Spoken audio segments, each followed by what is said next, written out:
session needs some explanation about what we're going to do.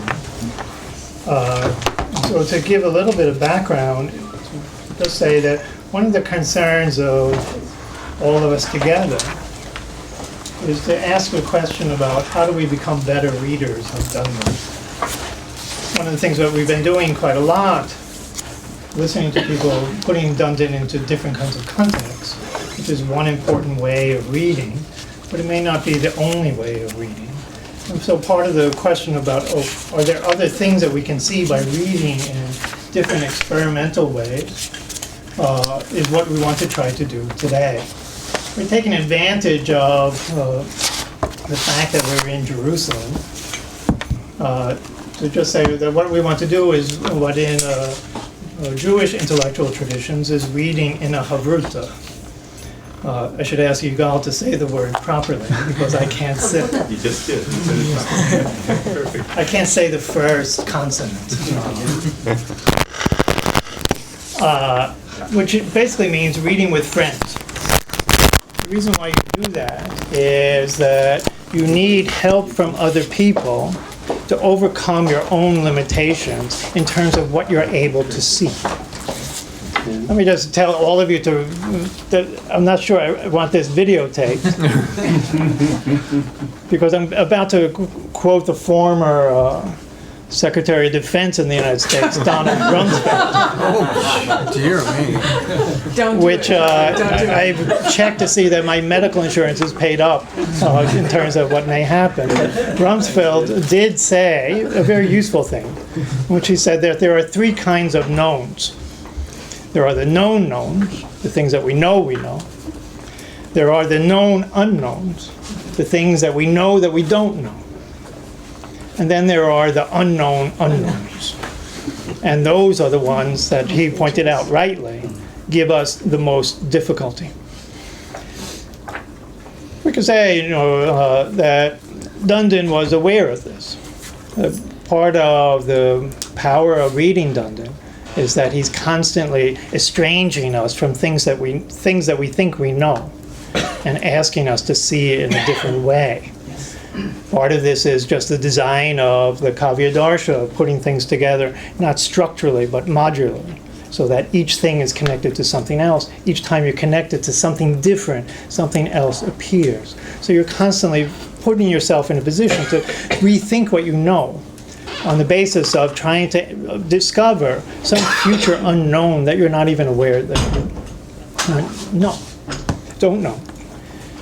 The practice of reading in a Chavruta is another way of getting at trying to become aware of unknown unknowns, in which someone else's point of view, their reading of a text, is almost rarely the same as our own.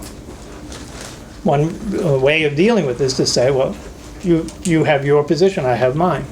But the idea of a Chavruta is that this person is a friend and has your best interest at heart. And that they are trying to help you to see what you can't see yourself because of your own limitations, your own psychological blocks, your own dispositions to defend yourself, and so on. There was a Chavruta going on that goes on each week here, I think, reading some Jewish text.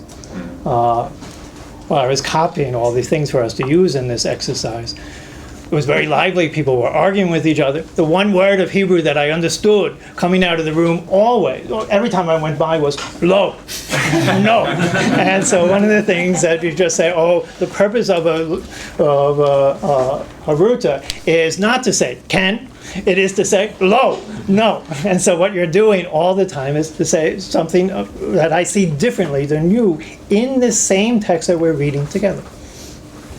So we're going to break up the next until 7 o'clock into 4 different sections, 4 different exercises. The way we'll do it is I'm going to ask you to break up into groups of 4, and then to read the passage that I'll hand out in stages alone, then to share with the other people in your group. This is what I think is the most important thing here. let me just say, in terms of breaking up with the groups, don't get all the Burma people together, all the kind of the Tamil. I don't want to see a Tamil ghetto again, all right? It's like just too horrible for those of us studying Sri Lanka to keep on seeing this Tamil ghetto over here, right? So no Tamil ghettos. But one thing to try to have in every group is, there's lots among us who are relatively unfamiliar with the Sanskrit terminology. They know the categories in others. You want that person who doesn't know what DanDin says about Vyatireka to say, let me tell you what it really means. You want someone else who's approached it from another way to begin oftentimes. So that person may be the most important portion of each group. Let me explain. We'll move through different ways of reading. Each time I'll introduce it. The first one, though, is in homage to our Sarod player, Tom Hunter, who sent a very interesting set of things for us to use in this Chavruta. Being himself, he didn't follow the request to send it about Swabhavokti or Atishayokti or Bhavika, but he sent something about Upreksha. But the question is important for us. Let me quote something from a conversation with Anne Monius on the bus to the museum. Would be, it's on the model of, if you put enough monkeys in front of a typewriter typing, would they type Hamlet eventually? I did not say this. I'm prone to Atishayokti, all right? So, but what it would be is, if you read enough kavya, if you read enough kavya, but basically, DanDin without having to read the guy, all right? So this is just a question, and Java raises that. We don't know that DanDin was there. But there is a lot of DanDin there. And so this is it's the opposite of, was it Tagore when he went to Java and he said, everywhere I see India, but I don't recognize it. And here, with Javanese literature, you say, everywhere I recognize it, I just can't figure out how it's connected to India, except in specific ways that don't connect with DanDin directly. So the first passage is something that Tom sent to us. I don't mind being DanDin. You guys already claimed that position. And so the basic question would be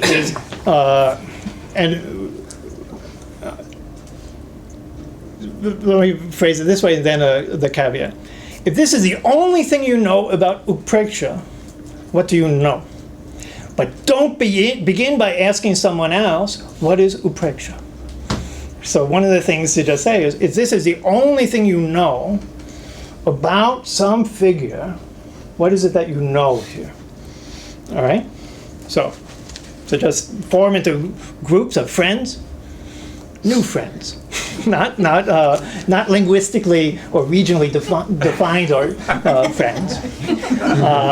And then the passages will go around. They're not stapled, but they're collated in different ways.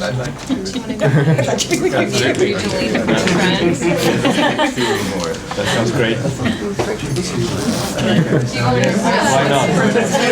We've already decided. Isn't that going to join the? We've already decided it's the ultimate icon.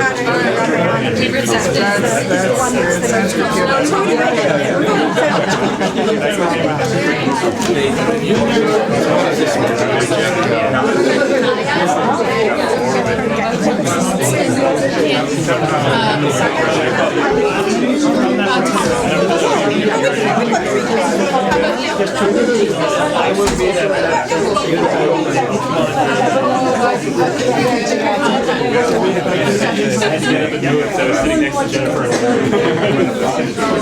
I was the one who wasn't teaching this.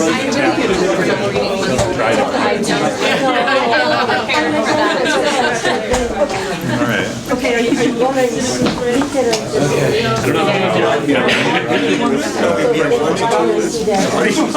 Well, I read it maybe because I have Upreksha. Let's grab Victor here and somebody else. Yeah. Victor. Oh, yeah, you can. Well, I don't think it's, but is that kind of, I don't know how strict these stories are. I don't know, I think the word is. Victor, I still know. We haven't gotten our thing. We have a group. We have a wonderful, successfully got It's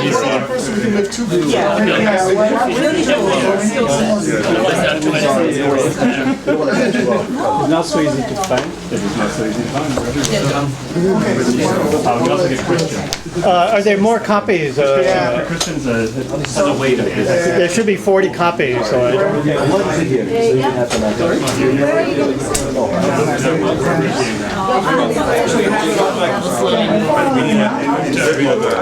Where are the handouts? you need the text. You're just reading the text. You don't need a roadmap. You're making up a roadmap. This is all you know. What do you know about what is utrecht? The things that Tom literally wrote. And you have to. What you have to struggle about. Can we go out? Yes. Wait a second, can we take non-carbon like some bubble No, he's gonna give us. The text is going around. You're going to give us stuff. Where are the copies of the text? This is a mess. Here we go. What is our mission again? If this is the only thing you know about Utrecht, what do you know? Yep. And you can't turn to Gary and say, tell me what Utrecht is.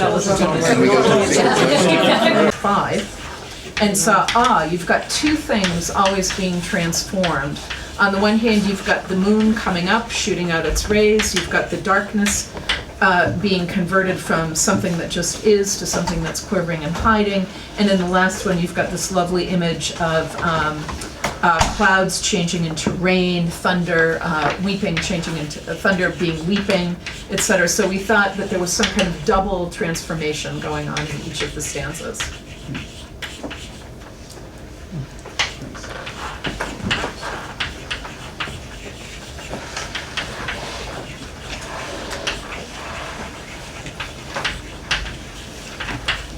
I'll just say transformation squared.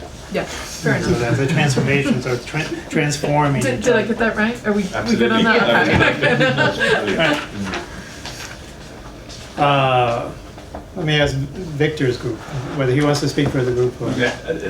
They said that I should be the spokesman because I'm the least likely to know what I'm supposed to say. Because I'm the least, of all of you, I'm the least illogical. Well, Which makes you the most important person in the room. well, so we thought collectively, and we discussed this thoroughly, that the first 5 are easy. The first 5 verses, and that is that normally we expect that darkness is going to be fear-inducing, but somehow there's an inversion of this normal process, so that this darkness that is described as being afraid in all of these, and what makes it afraid is the moon, because the moon scares away darkness. But then the 6th one, as the other group, Anne's group, it threw us for a loop, and we were really stuck on it, and we didn't know what to do with it, and struggled really hard. But then it's somehow the feelings that are evoked in those first 5 through transformation. There's a process of this weeping, and it's still darkness is afraid. I mean, it's not described so explicitly, but it's almost made. It's personified, and it's made more concrete. The darkness is weeping, actually. So the same thing is happening in the 6th, but it occurs through transformation into the physicality of the human being. So the feelings of fear that human beings experience upon encountering darkness, here in the 6th verse, darkness has those same kind of fears. Very, almost palpable. That was really hard to express.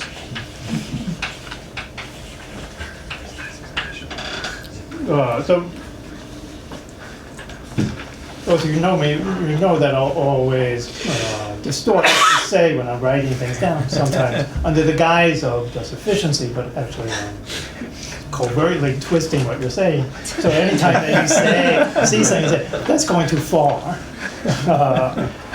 But when you come to it at the end, in which you say, oh, this is about human feelings, when no humans are there. Right. You just say, oh, that's just pushing that at the end. Right? Let me ask Janet's group. The other Janet. The other time. When I call on a person in the group, I'm just naming the group. It's how do you pronounce the word, synodoki? The part for the whole. So.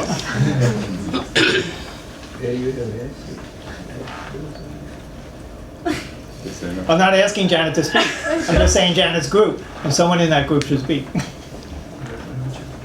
All right. So we really didn't talk that much about the sixth example, and I suppose we should say that we conducted our deliberations in two stages, one of which pretending we didn't know what DanDin said, and one of which with DanDin in mind. So we also left looking especially at 1 to 5 to the personification. Let me just say, we're really all Kantians, right? That we can't forget the grid and see, so we can't see the thing in itself. We just see the grid of DanDin. Right? We're not animals. I mean, that's what we were saying this morning. So sort of, with one eye on DanDin and one eye off him, we sort of hit in the first stage on personification as the obvious thing that unites all of these. We discussed the nature of the personification, that it's not just personification, but it is an ascription of intentionality and possibly affect. We were sort of ambivalent about that. To a thing that doesn't have it, or has a different sort of intentionality. And when we got to sort of DanDin's actual examples, we were thinking of what happens when you personify a thing that's already Chaitana, or you Chaitanify a thing that's already Chaitana. So we were interested in the nature of what has to be ascribed. Does it have to have an emotional aspect or not?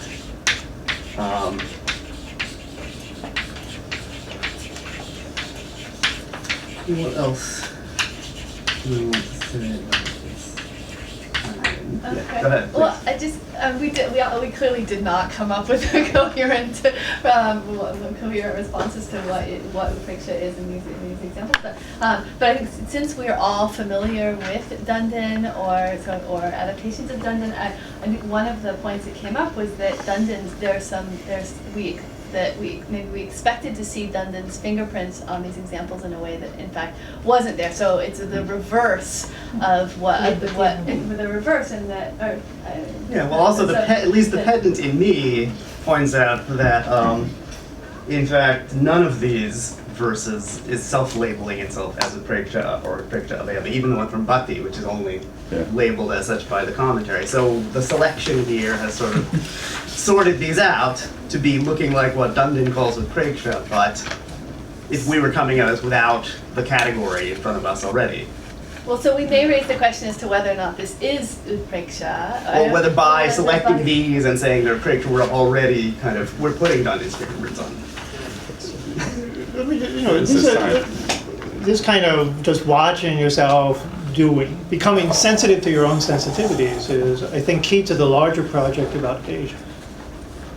If the only places where we can see DanDin in the world is where there's like a made in DanDin land, stamp on it, we'll have problems.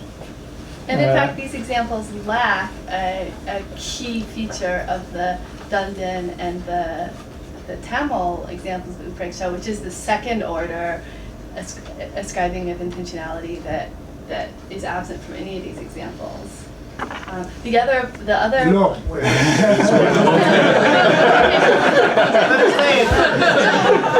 Explain it first. And just a note on personification, I don't know that we were entirely agreed upon that, because I don't know that these are actually, I don't know that these are, that the fear is. The person has to be a Yeah, Change identification. yeah, so the personification may be misleading here. One thing is in DanDin's examples, all of them are attributing human intentionality, but in this case, fear could be in an animal. So there are differences attributing sentient behaviors or to something which is insentient. Maybe that's closer. So there's a difference. Yeah. All right, let me call on my friend Lo over here. Low. Here you go. No, please don't. And try to remember what your group said, and not just what you want to say to that group. Try to forget everything else you know. So I want to say first that this is a wonderful selection of verses, and it was a great exercise. And so we were talking about the fact that just based on these examples, Utpreksha is a moment of intense battle in nature. Intense battle in nature. There is some war going on. Moon is fighting darkness. Or it could be a massacre. It could be a massacre of innocence. Something is going up, something is going down, something is very white, something is very black. These vectors and these chromes clash. And this clash initially seems to be about personification. That is to say, we attribute to the moon and to darkness their own enmity, and one is afraid from the other because usually the moon defeats. That's the initial impression that you get from the first couple of verses. Also, the time frame is very small initially. It's just this like big clash of the moon and darkness. But then we begin to realize with the following verses that the attributors of intentions and emotions are more at the center of these things than it seems to be initially. And that this clash is also about what also is going on at darkness at night, especially love. And that here it becomes very complicated, because sometimes it is the moon who is in favor of human love, and sometimes it is darkness that it is favor of human love. And darkness is sometimes kindly transforming herself into our dreams and to our sex life, and sometimes it is the moon which is compassionate to and conducive. Sometimes darkness is portrayed as an abhisarika herself, going to men and meeting them. So what the process of reading these verses, again, with the last is an exception, and we didn't get to discuss it all that much, but if you want to, if you think about all these things and you go back to the original first few verses from Bhatti and from the OJR, you start thinking what is the extended moment there, and where are the human beings and the human love life there? How are they? How are we to read them back to these verses? That's what I think is that a fair assessment? I think it's yeah. And then we also said a few things, re-knowing what we unknew for the purposes of this practice, which is that if you think of some of the things that we've said, the clash. So it's in all of DanDin's examples, right? The clash of the elephant against the pool, of the eyes against the ears, the darkness is there in Limpati Vatamongani, and there is this amazing transformation between all of these verses and DanDin's verses and Bala's verse, where in Bala's verse you have the fire climbing onto the tree as it were to see whether there are further patches to burn, and here you have darkness climbing down the tree, hiding underneath its branches to hide from the moon. So you see the kind of all the richness that's also hiding under the branches of all of these verses. Let me just make one kind of overarching comment of so far from the different groups, which I can't see is any intention on, is just the need to kind of report in the reading practice of something that is either historical or circular, that it's not linear, that when you're going forward you end up going backwards. So in what Yigal just did, going back, the artificial, they forget Dundin, then you go back to it and start to say, oh, if I just began with the kind of standard definition of upreksha, I might not have seen this issue of clash that is there. But now I come back and I say, oh, it's central to the examples, and this is what's going on here. But this modular, circular rereading of things, my own term for it is one step forward, two steps back, that you keep on changing things as you go forward and pulling what you've already known into a new kind of combination of things. And there's Mayam's group in the corner.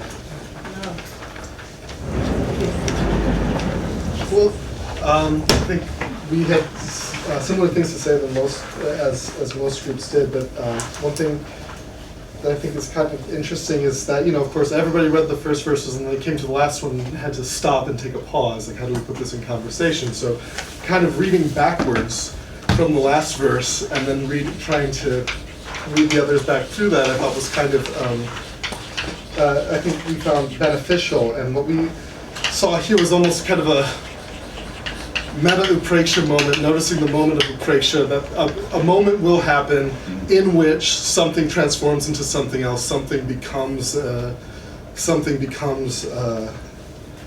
as if with intention something happens, as if having some sort of chetanavat or something like that.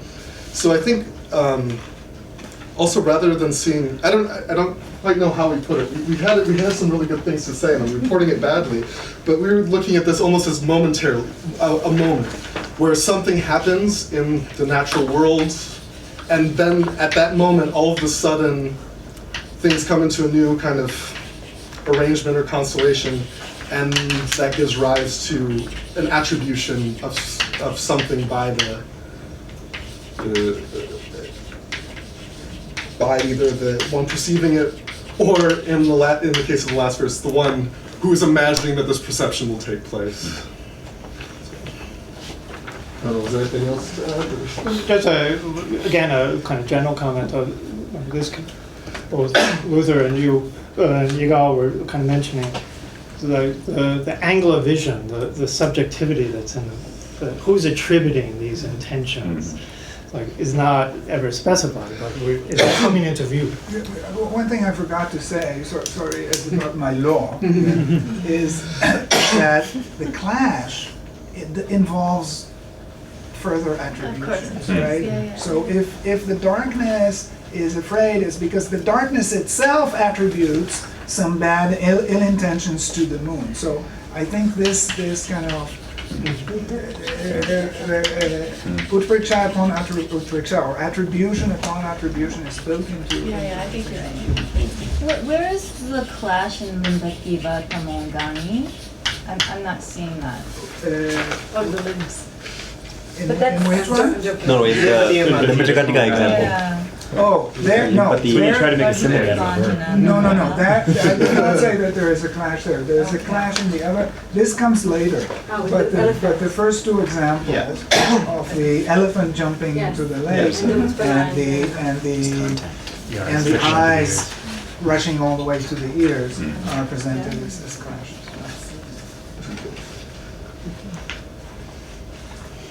All right. So I guess it doesn't. There's no harm in repeating things that came up.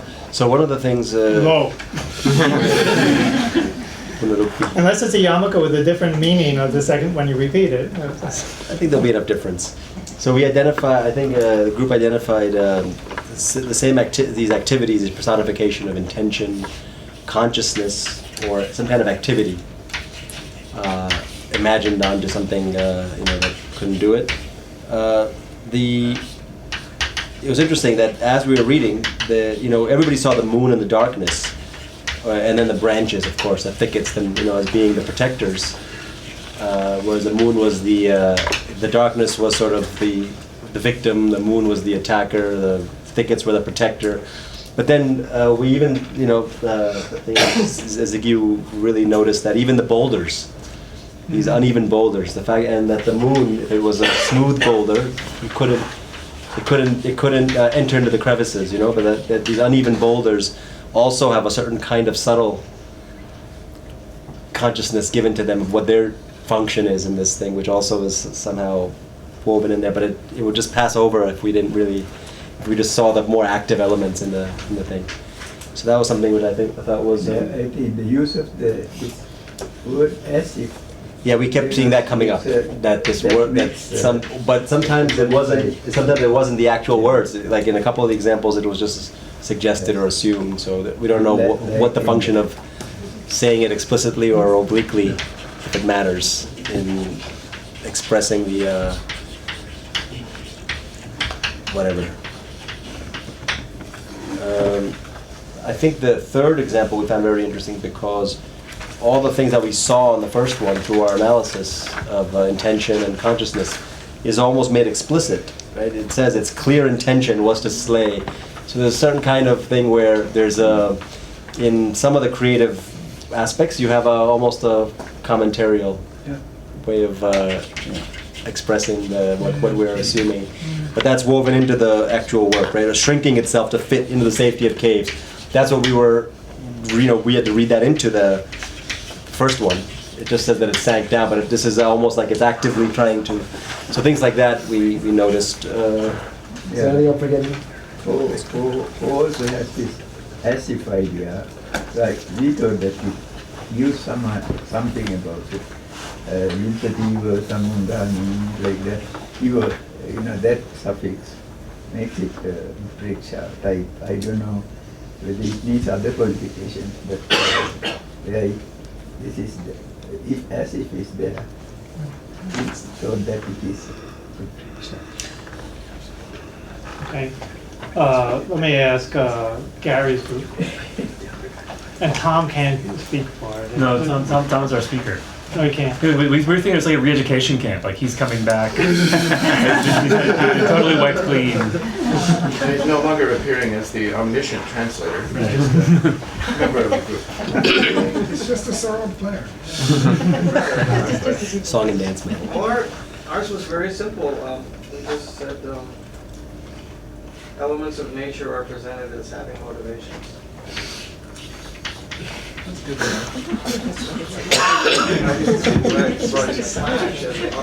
We played and also realized that I gendered the things, but they're not gendered in the old dubs. So when you said the darkness is an abhisari, that helps a lot. I mean, but they're not gendered in the old dubs. So, but there were clearly cultural genders going on, but I don't know what they are exactly. So what does it mean? My unknown. For a while though, what that actually meant, what padadi Approach sleeping man for intercourse. Yeah, so it seems like it's feminine, like an abhisaric, and that's where your observation comes alive. It doesn't. Simply the motivations. I Right. mean, the fact that these are motivations attributed to the moon of darkness. Well, we went through a process by looking at agency and then talking about intention and sentience. But in some of these, it's not clear. The fright of the darkness, it's not clear how conscious that is. And that's why we ended up talking about motivation rather than intention. And we ended up at the end, I think this fits with something that, we didn't talk about clashing, but we did appreciate the vitality, the richness, the vitality of the examples. We started out by agreeing that we didn't know how to fit the last example in. So we ended up ignoring 6 in our discussion, but we did have some information on the selection process. The one thing that struck me at the very end of our conversation that I just wanted to bring up on the background of everything else was that what I thought was only in the 5th verse. But what was interesting to me was the way that the darkness in the 5th verse falls in and out of having intentionality. First, it is something that has this state being attributed to it, and then in the end, it just becomes this immaterial thing again, on the presumption, and we talked about this for a while, that it's the darkness that's the screen when the moon avoids it. So the darkness, sort of, if you chetanetarai ate, I mean, it kind of it is conscious and then unconscious. But one of the things that we like about the combination of examples is that the focus does keep moving back and forth between the moon and the darkness. And I don't know, maybe there's an element of clashing in there, but it adds to the vitality of the whole. This may be a very striking thing about Upreksha or these examples, this falling in and out of seeing it as if it has something, and then we're saying, this is just darkness. It's insentient, and then, but that going back and forth is some kind of energy that's here, and it's not just pretending to see in some way. Almost as if the ascription of identity is being viewed in process. Well said. Right, last group. So, actually, I think we tended to feel that the 6th verse was the most interesting, and even though there was some latent knowledge of what Upreksha is, and it didn't look like this fit the classical notion of Upreksha, the more we looked at it, the more actually we could see that it does fit into the system in the following way. It's as if there's a Upreksha waiting to happen here. Right? Here's the speaker who says he's going to die. He's going to die out of the longing and the pain of loving, and that is going to turn into the sweet sound of the thunder. And it's as if some future reader or listener is going to perform this act of Upreksha. So it's a latent potential Upreksha, which it now seems to me, it's just to me that perhaps this is some intrinsic part of the figure to begin with in some interesting way. So also along those lines, it's important to notice that the reader and the listener has a very, very active role here. This is not a passive kind of poetry. It requires engagement by the listener who's going to perform some kind of act. And in terms of the act, which is going to be a perceptual act, among other things, so there's really very fascinating complexities about the kind of movements within awareness or consciousness. On the one hand, it looks to us like, there's the standard thing of like projecting some kind of consciousness onto something outside. But on the other hand, these forces that are being described sometimes imbue consciousness in their own right, like the darkness becoming the dreams, right? So it's not just a matter of like some kind of projecting of some subjective vision onto the world, which would be one way of describing Upreksha, but it's not enough of a way. Obviously, there's kind of movements within consciousness, and within that also, there's like these kind of meta-poetic things that like David mentioned. I mean, there are moments where you're being pointed to the process of, in other words, to observing what it is that you're actually seeing or doing, seeing what is happening within those perceptual elements. We began by talking about the opposites that are locked in some kind of very dynamic relationship. So I don't think we saw it so much as a war, but there is a sense that, first of all, there are these opposites, the darkness and the moonlight. There's the pain of longing and the sweet thunder. There's a sense of some kind of opposition. These oppositions have both contrastive functions and an enhancing function. They enhance and intensify one another. And it's a kind of intrinsic relation. That's another piece of it. And also intrinsic seems to be the lack of clarity at times about what is actually happening, and also about what you could call the moral kind of valuation. What is good and what is bad? Is the darkness, I mean, and in fact it's very hard to see that, as if that lack of clarity was like an important piece of the whole thing. Which we were saying that, at least I was saying that this is like an East Asian Taoist thing of yin and yang. So yin turns into yang and yang turns into yin. So I thought it's actually very much about that. And what are the thickets in that? They're sort of neutral. They're sort of like Switzerland. They're sort of in the middle. The line in the middle. Well, they get kind of wrapped up into each other. But also another, just a more general thing. It's a world which is this kind of incredibly alive world. It's a totally animate world. There really is no inanimate element at work in this place. Everything has kind of come alive, and it's come alive in these very complex ways that we were trying to describe. Just one meta question. I don't know whether Larry or Yigal or Gary would be able to give Dundin's straight-ahead definition of a picture. Quoting. Well, this is something we just want to state what it is? Or? Yeah. So what he says is... That's all I want, is just what he said. What he says is that it's the activity of something, the verity of something exists in one way, whether it's Chetana or not. But it's imagined in a different way. They call that upreksha, right? Right. So I mean, we talked about this, and Yigal has talked about this many times in other contexts, and other people have too. That the examples seem to have more constraints than the definitions apply. So one of the things just to ask in terms of looking at the exercise, which is admittedly extremely artificial, but it may be something that. So is there anything in terms of people working on this that you say was untrue to Dundin's definition?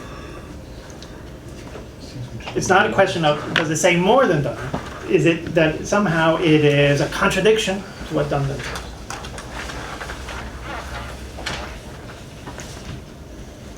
So then one of the, it's just a... I mean, six I think, doesn't fit overtly, but the way that David took it as, imagining a future with Praksha, which isn't quite an Praksha, but it's only by that sort of imagined future act that you can make 6 fit. Yeah. The 1 to 5 seem to fit straightforwardly, I would say. But one of the things, just as a hypothesis for us collectively, the exercise suggests that the kind of reading the poetic traditions that somehow are inflected by Dundin, even if we can't exactly say how, may be key to how we understand what's going on in Dundin, because it shows us that Dundin was perhaps teaching us more than he could say. And that this, when people start to actually perform what he's doing, that we start to see all the things that we circle back in this reading backwards, and we start to say, oh, that's why the examples are there. That it's not simply about giving definitions, that the examples keep on adding other examples because Dundin knew more than he could say, and everyone was exploring that kind of state. Could Larry or Nagarjara repeat what you'd said, the definition? Anyataiva sthita vrittihi chetanasyetarasya va anyathotrikshate yatra tamutpreksham prachakshate. That is what Dandin says. Chetanasya itarasya va. Is this similar or different? Maybe you can look at the Kannada here. I can't read that. It's translated in such a way that concealing a fact of reality. I don't know if that's something which is written into that. Well, it seems like there are different ways of understanding anyata, and one way would be other than the way that things actually are. Exactly. And so that would be a kind of a spectral, momentary otherwise. When we look at things in a way that they're different than they actually are in the real world, but one of these examples in particular has a processual otherwise, where the transformation is built into it. So it's something that becomes otherwise than it was before. Right. I think what we said when we used the word inversion, I think that fits it. Inversion. Okay. I think something that came up in our conversation that was very similar to something that I've seen in all of our smaller groups conversation so far is that we saw as a group reading these verses an increasing complexity that is way beyond the complexity that we see in DanDin's example. So I think Thibault said that in DanDin's example there is complexity, but it's controlled. It's controlled. But things, when you read verse 3 and 4 and 5, not to mention 6, you see that things take these like basic vectors that they can locate already as there in DanDin or Lati or Rama and see how wild they go with these things and far more complicated notions of or permutations or meta reflections on the same. It's not the complexity that grows in kind of a circular way. So every new layer includes some reflection on an earlier layer. And what you see here with the darkness itself going to the men and turns into their dreams. And see, these are things that you will not find in any of DanDin's examples, but they do not seem to contradict what DanDin has in mind. And again, the definition is just one part of his presentation. Yeah, no, I agree. Of the definition comes with a package of examples that he explains. He doesn't just give the examples, he explains the example, he explains why these are examples of Utpreksha. So the whole package seems to be in agreement with this, but this is far more complicated. Yeah, and if I may just add something in line with what you're saying. So of course we can. There are plenty of alankars used in each example. Actually, it's not like it is only.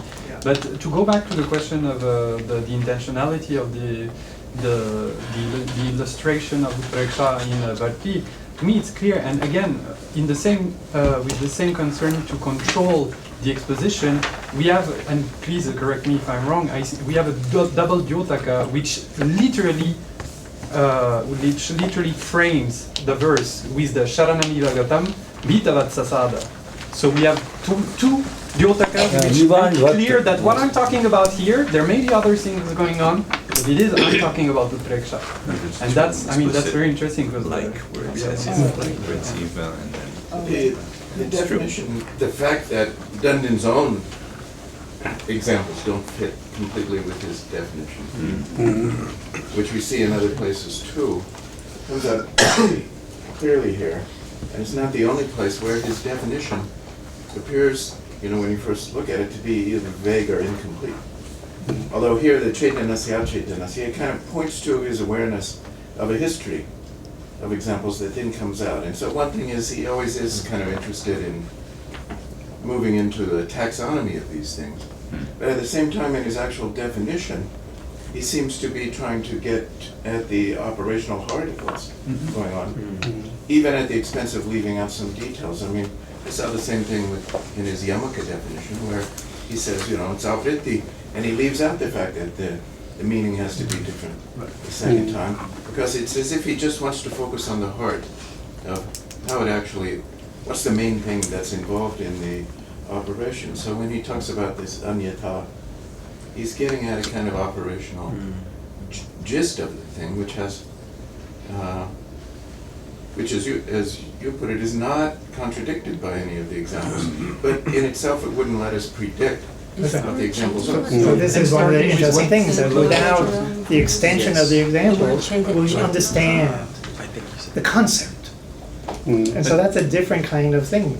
And the concept is based on his own view of the history of the examples. But there's an interesting problem here because, with all the complexity that we can see, Nonetheless, this is a sort of exotic set of utprekshas, it seems to me. If you're coming to it from India, if you've read Indian utprekshas, in whatever language, and you come into these Indonesian materials, of course you can see that it's an utpreksha, whether or not they read the Kavyadarsha or not. But it's an exotic set of utprekshas, and certainly the last one is not something I don't think you would find in an Indian literature. It's technically not an utpreksha. Well, yeah, it's not. Well, it's that in potential utpreksha. But even before you reach that point, I mean, listen, these the dark shrouding clouds that change into delicate misting rain, and also the observer is one of those, Javanese or Balinese people who are sort of seeking the loneliness of and the mystical experience of the natural world. It's a different kind of feel. But it seems to me that even it's not. If you look at it that way, even Bhatti's example is exotic from an Indian. Right, but is this? So I understand you said that you're not sure that the word which DanDin used to define utpreksha was sufficient to express what he had in mind, and that we should try to find out from his example whether he wanted to say something else. I've been thinking of another question. Why did the Tamil people translate utpreksha by tat kurit petram? Etram means assumption of tat kuripu. So I try to remember where I've seen that expression tat kuripu. You have a list of particles, 6 categories of particles, ordinary particle for conjugation, etc. And you have special particles which are defined as tat kuripu poruse guna. So those particles which have their own tat kuripu. So words like las, man, or, etc. So when you said Yotaka, I'm not familiar with the classification of particles in Sanskrit, but maybe the translator, the person who made the Virasuryam, has such words as Jotaka, or I don't know what, attributing some all sorts of things to a particle. The explanation given for those particles may be fear, astonishment, question, all sorts of things. And all of these are part of a large category called tat kuripu. And these words, particles, have a special status because they have their own tat kuripu. My own thoughts are actually kind of more extreme than what Jean-Luc was attributing to me. And so it's not, the way I would put it is that DanDin wasn't in full control of what he was perceiving. And he unleashed something that we have to turn to Java, Tibet, China, everywhere else to see people struggling. And that quote from Henrik about Kant, it's just something I can't get away from. The significance of someone's ideas is it's an inverse relationship to the person who coined the ideas, control over them. And so that in these kinds of exercises we see in the examples, people are seeing just how roomy the concept is, not DanDin's. But you have traduttore, traditore. So did the Tamil translator betray DanDin when he chose tat kurit petram? Maybe not. Maybe he was actually articulating something that was there. Something very simple. Right. So Larry? So is this really about practice articulating or developing or finding the significance of theory or definition, or is it about practice bouncing off practice? A much more intelligible story, and this is not the fingerprints of DanDin, the fingerprints of Bhatti. And that it's, we see lots of examples which aren't coded in terms of some well-defined alankara in Kalidasa, Bharati, Maga, etc., where a poet does something, another poet wants to do something that does kind of the same, but he has to do something more, right? Just to do the same thing again is not enough. So if the example is formulated with the consciousness of previous examples, that's what drives this complexification and exotification, right? It's not that they're thinking about, we have no evidence that the people in Java were thinking about DanDin's definition or knew it, but there's good reason to believe they knew the Bhatti verse. This is at the heart of the problem facing us if we start to think about Asia. And so the question is, in what way do we do a connected history, and what counts as evidence, and whether something only has to be uninterrupted, as in or can be interrupted. And so if we can have a history that allows for kind of interrupted connections, then a different kind of phenomenon of Dundin in Asia. Right. But if we say, oh, no, only we have evidence for a direct connection, we'll have a different kind of... Well, but I mean, thinking about your map this morning, right, your sort of cosmological chart, right? We don't want to sort of assume that Dundin is in the center, always and for everybody. That there may be ways in which Bhakti may be at the center of something in which Dundin itself is a sort of orbiting satellite. I wasn't saying that this Okay. is a model for everything. I was just saying for these singular things. I'm going to say something that will blow your minds away about the connectedness of Dundin beyond what he could possibly have imagined. Now, the Javanese poets and Indian poets couldn't possibly have known about an old Chinese conceit, but it permeates these examples, and that is sexual intercourse is clouds and rain. When I was reading through all these examples, I just kept seeing that. Clouds and rain are sexual intercourse. How could Dundin have known that? How could these Javanese poets have known that? Well, Lao Tzu lived for a long time. And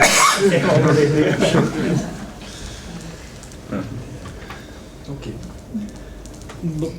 Maybe just one way to indirectly actually express the Victor just said. I mean, so going back to Andrew's talk, and I know you're tired of going back to your talk, but one of the things I think was one of the strengths of it was that he was actually presenting theoretical claims as theoretical claims. I mean, as things that demand to be addressed. I think that, I mean, we're kind of, what you just said, Charlie, I mean, I understand this, and it's very similar to my own way of thinking about it, but like this, there's a kind of hint of diffusionism underneath all of this. It's like maybe we want to have a more complicated diffusionism, we want to admit that there are gaps, but it doesn't matter. Dundin's definition is coherent on its own terms, whether or not these Javanese poets ever read it, right? You can use it as an analytical tool you could use it to talk about Shakespeare.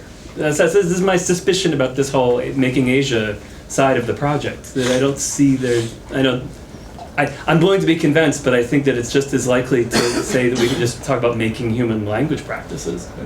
That's right. Cool. There's no doubt about it, but my own understanding of the hypothesis is that to understand something about Asia will involve understanding something about the history of Dundin. And we can give that up and say, we don't want to do that. And we just want to stay in the second week of June of 1280 for me in Sri Lanka. I just want to stay in that one, thing. But then you could just say, but that doesn't make sense. All these other connections keep on impinging themselves on me that I can't ignore. So, when I see stuff from Anne that's popping up about the Viratrolium, and I say, well, I don't have any direct evidence that anyone in Sinhala was reading anything in Tamil. I can't see that. But this is too good to be just accidental. And so then that's the kind of the question. But you're right to say, we could just give it up. But just say, well, I guess the interest might be, can we have a both and relationship? I mean, can you actually be writing, course. I mean, I'm a historian, I mean, can you write the history of this, but also think the concept at the same time? And both of those have to go together. Sorry. It's in response to what you said, Larry, and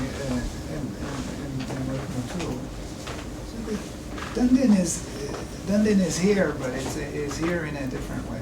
I mean, I don't want to preclude, we're going to hear from Tom about concrete evidence that he has identified for the presence of Dundin in this world, and I don't know it yet, so I'm excited about that. But I think Dundin here is clearly, if we drew the map that you drew for Sri Lanka, Bhatti would be the central text, and Dundin would be there in a position that is similar to the position of the side thing, somewhere in the middle. Okay, I think. First of all, chronologically speaking, sorry to bring this up, what I imagine the chronology here is Vamaha, Bhatti, Dundin. And I think it makes a lot of sense to see how DanDin takes both the clashing and the darkness idea, and it reproduces them in his examples of Utpreksha that appear in this text. And the second thing is that although we know of the importance of this conduit of Bhatti Kavya, Bhatti Ramayana, Mahabharata, however you want to call it, in Java, in the islands of Java, I think that Helen and I will be able to prove that the text arrived with some other text to actually prove this. That there were other texts involved, other texts came in the same shipment. Not just Bhatti, but some other Sanskrit texts, obviously the Ramayanas too, but also other Shastric texts. Helen will speak about this, and we've been reading together the Jayamangala commentary on Bhatti, which clearly is aware of earlier commentaries on Bhatti, together with Old Javanese Ramayana, and we've been seeing echoes between the Jayamangala and the Old Javanese Ramayana that speak as if above the shoulders of Bhatti Kavya. So there apparently are other texts. We can actually show that there are other texts involved in this. The situations are very, very complex. You see, when somebody wants to have a work as its basis, and on its basis he tries to write some poetry, it's a different situation. And when a poet is independently thinking, looking at the world, and the thoughts come to him and he expresses it. At that time, he does not think about the definition of DanDin or Bhamaha or Apaya Dikshita. Whatever thoughts come to him, he expresses it. And in that, by chance, maybe some flash of the DanDin's Lakshana may occur there, and we should not, when DanDin is trying to make a definition and trying to give an example, he tries to be as faithful to that as possible. But when an independent poet is looking at the world and he is trying to tell a story, he is trying to give his idea of the nature, etc., then he does not restrict himself to any of these. And therefore, some of the ideas may be there. That's all. That's all I wanted to say, is that somewhere there. It's like darkness. Darkness, we learn from these examples, is a material that does not disappear when some moon rises. It goes some other place. It's immaterial. It's not ephemeral as it may seem. It has constancy. It's solid almost. It has intention. It goes somewhere and hide, but it's always there somehow. Kavinam ayam swabhavaha vartate. Achetaneshu chetanatva aropena किंचित सौंदर्यं जायते तादृशम् अचेतनेषु चेतन आरोपः यत्र वर्तते तत्र तस्य अभिप्रायः तस्य उद्देशः तस्य कारणम् इत्यादिकं कविः स्वयम् उत्प्रेक्षते अतः तादृश उदाहरणेषु क्वचित् उत्प्रेक्षायाः लक्षणमपि दृश्यते एतद् वयं पश्यामः Yeah, to go back to Whitney's question about could you find Utpreksha in Shakespeare and what would that mean? Maybe the Romantics or something like that for this kind of Utpreksha. I just wonder if you, the core group, have given any thought to the switch that we've made here from in the paper so far talking about Alankara Shastra to actually now reading poetry. What are you looking for, or what should we be looking for in actual literary production? This isn't a picture. You're attributing motivation to us. No, I'm asking a question. I'm actually asking a question. I'm asking a question. Have you given any attention to what kinds of questions should be asked in the context when there is no Alankara Shastra that shows direct indebtedness to DanDin? Is it because again, if you look Alankara by Alankara, you could find it in every literature in the world. Right. Perhaps Upama, Rupaka, etc. On the other hand, if you look at a language like Tamil, you look at the various Dandins, and you look at actual literature, and it's sometimes hard to draw a correlation between those two things. And so I'm wondering, this whole exercise brings up the question of how we read Shastra that seems indebted to Dandin in one way or another, alongside actual literary production, the literary artifacts that we have. It was a question, not a prediction. Just a note, I mean, you know, the Giroux's dictionary glossary, that's exactly what he's doing. He's constantly finding these utprekshas or whatever. That's right. In Shakespeare, in Shelley, in Tennyson. That's right. Wordsworth is his favorite. And actually, it's a huge distraction and failure in a way. I think. At least it seems that way to me. But it's a way to get at, I think, what Whitney's question was, which I took to be about the boundaries of when you don't have somebody's Shastra saying, I'm following Dandin here, or obviously following the Kavyadarsha in some way, what are the bounds, or are there any bounds on how you want to think about, this has the stamp of Alankara Shastra in some way, looking at a whole text, or a body of text in Old Javanese? Can I make a point? Is there a distinction that perhaps we're making between Dandin and, say, what we might call a Dandin effect? I mean, there's it seems like we're looking for, this might be a way of kind of getting around this, because it's obviously, when I was working on the Naishadiya, of course, people weren't necessarily copying that work, but something about the complexity and something which they imbibed, sort of inherited through certain association with works, led to a certain kind of production and thinking, and that's a much more subtle thing to locate in what I think this idea of what its impact is.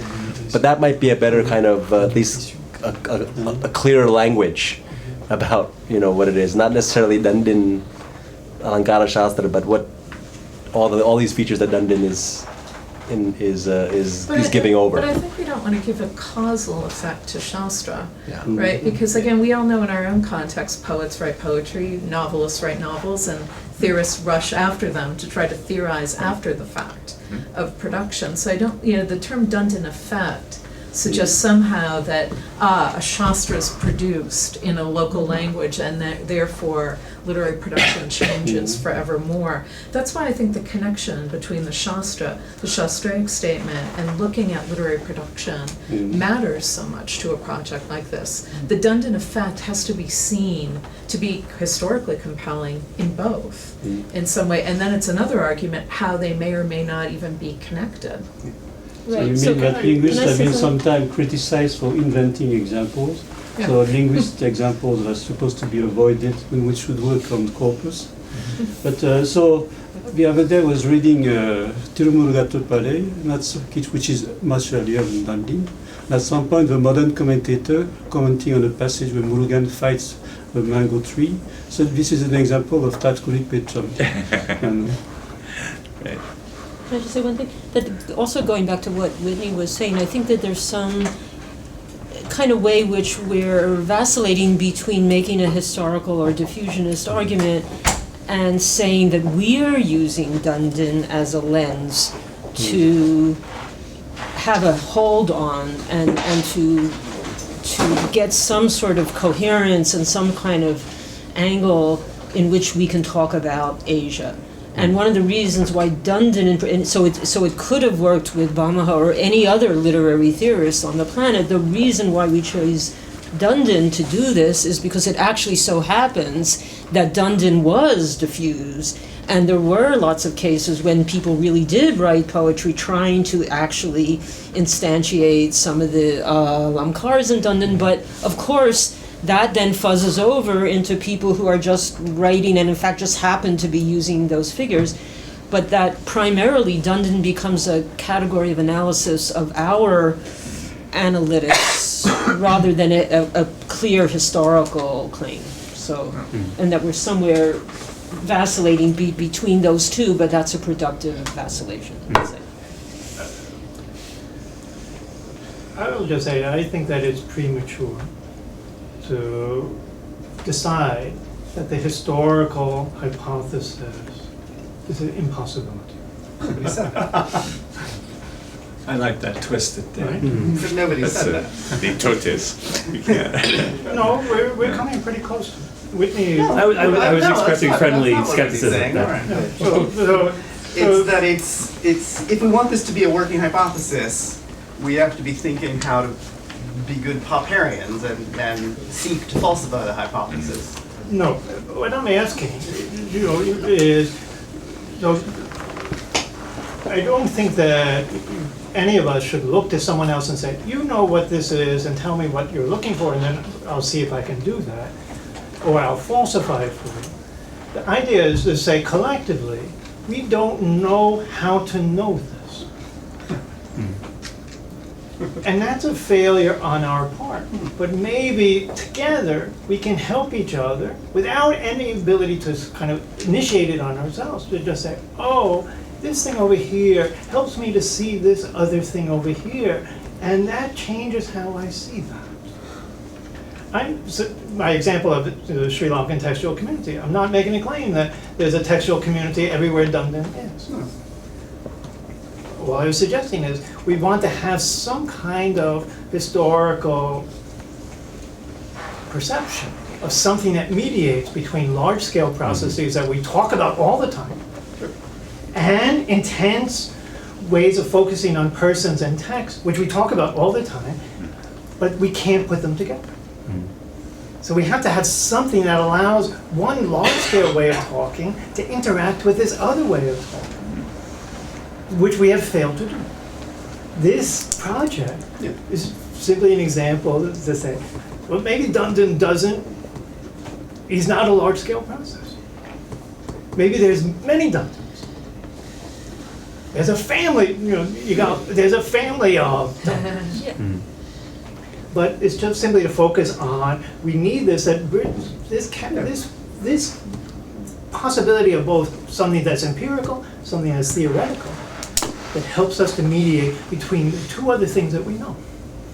And that we'll be impoverished if we don't have that kind of ability to kind of concentrate and look and isolate that for analysis. That makes perfect sense, but I don't think that should lead. I think Janet's exactly right. I think that either of those things is perfectly legitimate to do, to use DanDin as our own analytic category, which might wind up working very well with Shakespeare or other things too, or might not. Or to look for a historical hypothesis, but it's perfectly sensible, and I think it's, in some sense, obligatory to try to clarify that distinction, right? They may both be operative in certain times. There may be places where we feel we can make the historical claim and the analytically useful claim, and there may be places where we can be sure about one and not the other. And it's perfectly, we should be asking those questions. We shouldn't say, if we can't answer those questions all, we should pack up and go home, right? But what qualifies as a historical claim in this context? well, okay, the in the Javanese cases, are we saying that either DanDin directly or some sort of permeating, propagating DanDin effect, DanDin or sort of epigones of DanDin, in some way that we can trace and identify directly influence the production of these verses? Are we trying to make that claim or not? I'll leave that. As long as that would count. I mean, I'm curious to see if people would. But first of all, I don't want to make myself out to be the hostile Purvapaksha in this. Too late. It seems to me that there's an epicycle. This is your karma now. There's an epicycle we have to add into all of these, which is the fact that in every single case, including the Sanskrit case, the sort of the generative case, you have these questions of these kind of local feedback loops that DanDin is setting up. But the problem with that then is there's a problem of circularity about this creating this, there's this gochara, there's this field in which it's operative. If every one of those subfields is itself already exerting these kind of traceable effects, I think there's already, does that make sense that there's a circularity there? I mean, that there's already something out there that's not being constituted because there's already something there's a medium against which it's reacting. The DanDin effect, so-called. Jump in. Luther is. Yeah. I'm sorry. No, go ahead.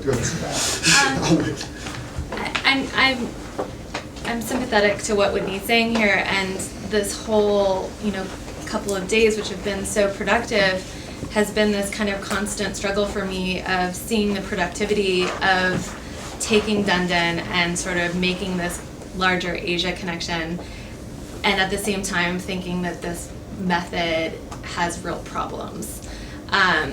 Because as much as we want to sort of trace these connectivities, I think the thing that actually is driving this and generating this is a proliferation of difference. So how do we have a unified hypothesis? Let me just interrupt a minute. The proliferation of difference is a large-scale process. I know, I'm not disagreeing with that at all. The question then is, how do I connect that proliferation of difference to the kind of singular genius of DanDin? These two different ways of interacting. One way of proliferation of difference, I read DanDin, he's just another example of this large-scale process. Who cares? I begin with DanDin, and he's unlike anyone else. And so it's how do I connect those two things? That I want you to help me? Don't ask me how to do it. Tell me. I say I have this big problem. I'm begging you. Sorry, this is kind of in my mind, and it goes back to your talk today. But when Whitney talks about circularity, I think there might be another way to see circularity as different forms of articulating things. That in some ways. Well, okay. Let me take a step back. One thing that I really like about DanDin that this has brought out to me is that the definitions of DanDin aren't the last word. There's also the examples. It's an awareness of the It's a self-awareness of the poetic capacity in language. The definitions aren't the thing. It's the examples that allow this kind of capaciousness. Now, what I think might be interesting and what a way to rethink through circularity, especially when we look at how this text moves, is to look at this moment in which a text moves to a new place and also allows whereas you can look at what Professor Halsey put up as the Kavya Darsha at the center, but then in another way, when you look at how this moves out, you can see that these new articulations kind of make themselves the center around, or make themselves the new center that encapsulates and completes the first articulation in DanDin. DanDin allowed a broader articulation of their own negotiation with poetic language. Or sorry, that's not a very clear way of putting it, but I think we can't just think of it as a diffusionist model, because diffusionist models isn't direction. Arrows don't just point one way. They point in multiple directions, and I think that's might be a way to start thinking about it. Sorry to sound so unclear, but I'm watching the clock, so I'll let Andrew.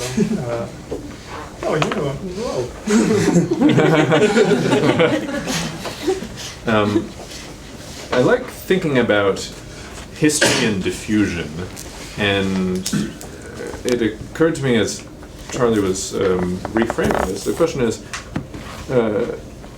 we're kind of looking at how to see this phenomenon, but what phenomenon is important? And there are things diffused through history very, very differently, and I think it's one of the tensions between this very specific, there's DanDin and people, the Avyapeta history, and the kind of parody of the Vyapeta history, where actually Shakespeare read DanDin, is that DanDin is dealing with a very kind of ambiguous type of phenomenon where we read Utpreksha and we have how many blackboards of things to say about it, and there are certain things like metrical patterns which have that leave a very clear trace, and you can't borrow those accidentally in most cases. And there are certain aspects of this cultural package that come with DanDin where when we try to construct a history, it does look like more of a diffusionist history. But the traces of DanDin, because the project that DanDin is engaged in are not those very unambiguous elements, I mean, alankaras have an open-endedness to them that where they actually point in multiple directions, as Luther said. So I think that this should force us to think about what type of history this needs to be, because it can't be the same kind of history as, say, the diffusion of Sanskrit metrical forms to Java or something like that.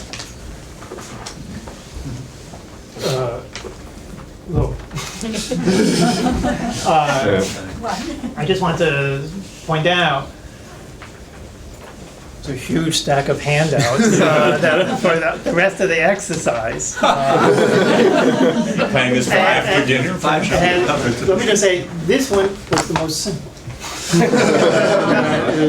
It goes on like that, but it doesn't just say, oh, I'm hoping that practically for the week, that the Chavruta changes a different kind of dynamic that we have in which we say, oh, everyone can comment on everyone else, there's no hierarchies here, everyone brings something different. And also, in terms of my self-defense, I want to say, I didn't write this description that's on the poster and on the internet.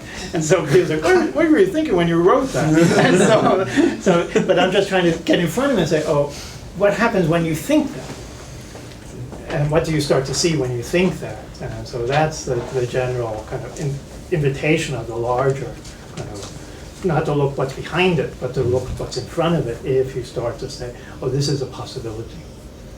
What is possible now is dinner, I believe. So, are we going to have these or no?